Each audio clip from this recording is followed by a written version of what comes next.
Antes da gente entrar na aula, eu deixo aqui o pedido para que você curta essa aula, tá? Também é muito importante para nós. E deixo aqui a dica dos 2 livros usados para construir essa aula, né? Que foram os 2 livros que eu usei como base para o nosso artigo que está lá no site que eu usei para construir essa aula. Primeiro, Geometria Analítica do Stembruch e do Interli. E Geometria Analítica, um tratamento vetorial do Boulos e do Ivan Camargo. 2 livros essenciais para quem precisa estudar Geometria Analítica, dependente do curso de graduação que você esteja fazendo. Os links dos 2 livros estão colocados na descrição, junto com o link do artigo do nosso site, onde detalha tudo que tem nessa aula, né, para que possa te ajudar aí nos seus estudos. Certo? Então chega de papo e vamos para a aula. Antes, 2 operações muito importantes dos vetores no plano, e também vão ser dos vetores no espaço, é a adição, que basicamente vai ser a adição das respectivas coordenadas x e y, né? E da multiplicação por escalar, ou seja, no escalar o número real, tá?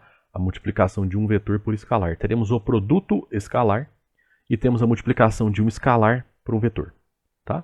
Escalar é um número real. E a multiplicação de um número real por um vetor é basicamente você multiplicar o número real nas componentes do vetor, tá bom? E essas 2 operações são respectivamente a soma de 2 vetores e a multiplicação de um vetor por escalar, tá bom? E essas 2 operações, elas têm 4 propriedades, cada uma muito importantes. Mas antes das propriedades, vamos dar uma ilustrada aqui, ó. Você tem 2 vetores aqui, 4 e 1, que é o U, e 2 e 6, que é o V. Então a soma entre eles vai ser 4 mais 2, 6, e 1 mais 6, que é 7. Já 2 vezes o vetor U é 2 vezes 4 e 2 vezes 1, então 8 e 2.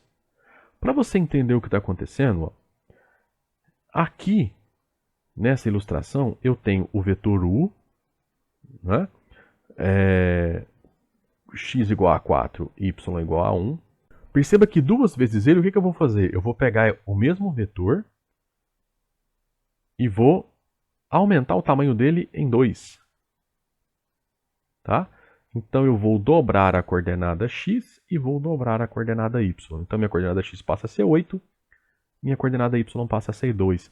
Mas perceba que eles são colineares, né? Eles estão sobre a mesma reta, obviamente. São paralelos, tem o mesmo sentido, tá? O produto de número real por vetor só vai mudar o sentido do seu vetor se esse número for menor que 0. Se ele for um número negativo, ele muda o sentido do seu vetor, tá bom?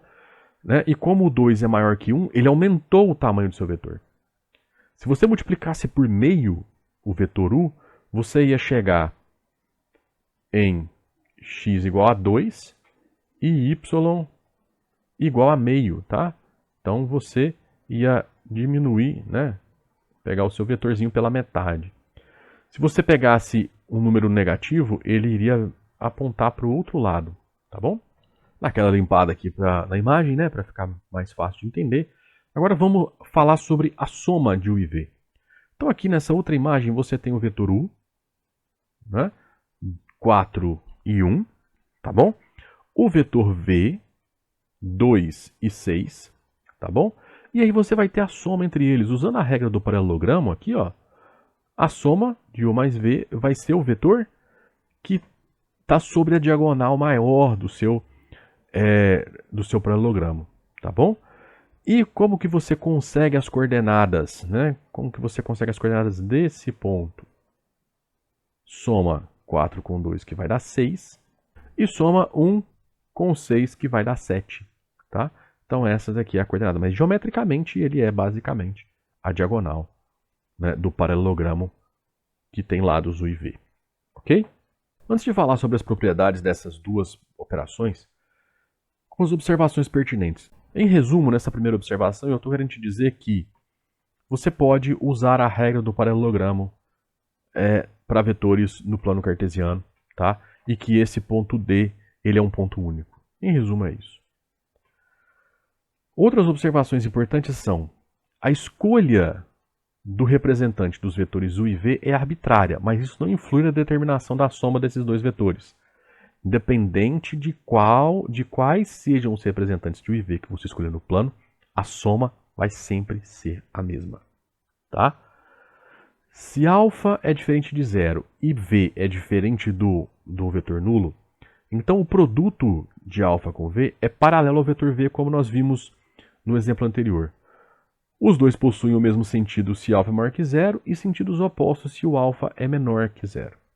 Além disso, o tamanho do vetor alfa vezes V é igual ao tamanho do vetor V multiplicado pelo módulo de alfa. Então você pode trocar o sentido e aumentar ou diminuir o tamanho do seu vetor usando números reais. Tá bom? E é comum usar o termo escalar para designar o número real em contraposição a um vetor, principalmente quando você está trabalhando com grandezas vetoriais ou escalares. Isso tudo posto, vamos às propriedades, né? São 8 ao todo, né? 4 para cada uma das operações.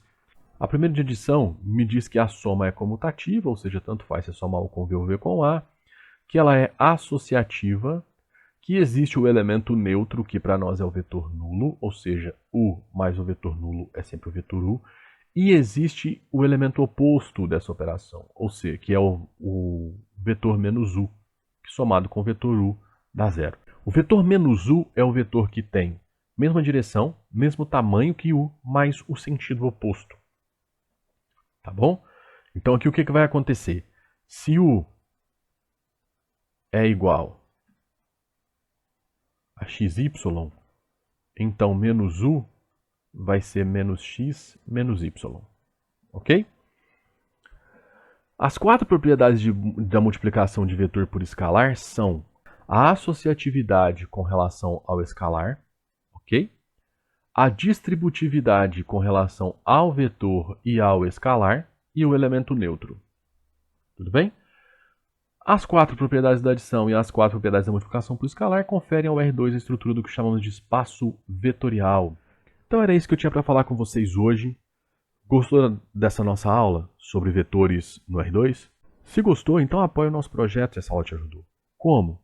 Curtindo essa aula, compartilhando com seus colegas, se inscrevendo no nosso canal. São 3 coisas que você pode fazer gratuitamente que nos ajudam muito a crescer. E se você quiser apoiar ainda mais o meu trabalho, você pode fazer um Pix. Né? A chave Pix está aí, está também na descrição. No mesmo lugar, né, na descrição, você encontra todos os links para os artigos ou vídeos, né, os artigos do site ou vídeos do canal, usados nessa aula. Tá? Então estão tudo lá, bem como os 2 livros que eu indiquei no início da aula. Tá bom? Então era isso. Abraços. Nos vemos na próxima aula.